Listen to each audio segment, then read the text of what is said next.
We're here at beautiful Lake Overcup, and I wanted to show I it to actually you. missed the turn onto Highway 915 the first time. There is a sign for Lake Overcup, but you turn right after it, and I drove right past.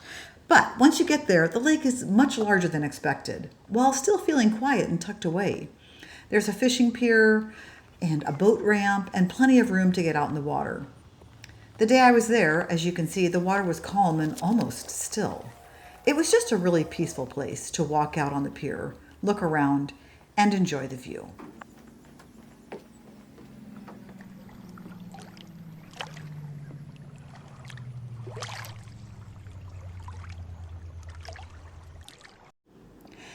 There's also RV camping nearby, making it easy to spend more time exploring the area.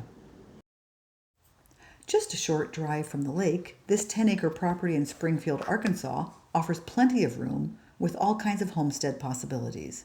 Whether you are dreaming of country living, recreational land, or a place to create something of your own, this one is worth a look.